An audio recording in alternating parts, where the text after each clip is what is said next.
المكان ده هتاكل فيه وهتلعب كمان من غير ما تبيع كليتك. المكان لسه جديد والديزاين بتاعه تحفه. اول ما هتطلب الاوردر هينزل لك الويلكم سناكس بتاعه، وده بيكون فري ما بتدفعش عليه حاجه. تعرف ده باول حاجه والسناكس عندنا حلو قوي الموضوع ده، خلاني متحمس اكتر ان اجرب المكان.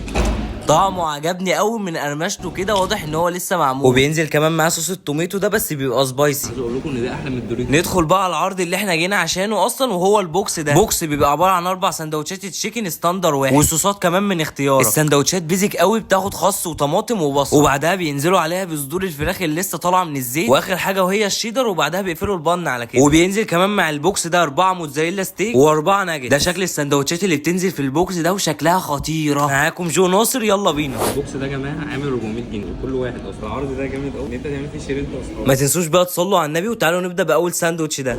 طعم الفراخ واضح وسخنه، وكمان الساندوتش ما فيهوش صوصات ياما، فهتحس بطعم الفراخ واضح. الساندوتش بسيط قوي والصوصات فيه مش كتيره كمان، فطعم الفراخ واضح. ده تقريبا كده من انضف السندوتشات اللي تشيكن اللي اكلتها في حياتي. طعمه عجبني قوي، بالذات ان الفراخ فريش، فطعمه معلق معايا لحد دلوقتي. تتبيله الفراخ حلوه قوي. تعالوا بقى صدر اللي تشيكن اللي هم حاطينه حجمه عامل ازاي. انت متخيل ان كل دي قطعه فراخ؟ جربنا برضو البرجر الكلاسيك العادي من عندهم، وكان عليه نفس الاوفر برضو، بس الفرق ما بينهم 50 جنيه. نجربوا اللحمه بعد بوكس التشيكن اللي احنا جربناه. عباره عن لحمه عاديه، شيدر وبصل وموتن وخس. طبعا كل الحاجات دي لو انت ما بتحبهاش شيدر ما تضيفهاش. تسويه اللحمه حلوه، وكمان نوع اللحمه اصلا باين عليه ان هو نضيف مع صوص الشيدر بس، فانت حاسس بطعم اللحمه. طعمه حلو بس التشيكن احلى بكتير. اللحمه حلوه بس بالنسبه لي التشيكن احلى بكتير. التشيكن عالميه. نفصل بقى بميه كده وندخل على الابيتايزر، وهي الموتزاريلا ستيك. والموتزاريلا دي من غير بريدنج. اول ندخل على الموتزاريلا ستيك بس شكلها جديده عليا ان الموتزاريلا ستيك تبقى من غير بريدنج، بس كده احلى بكتير. نزل معاها برضه صوص الباربيكيو، وكان طعمها جامد، وصوص الرانش، بس الباربيكيو عجبني عنه. هو اصلا طعم الموتزاريلا ستيك حلو، وهتخلصها كلها. لازم نخلص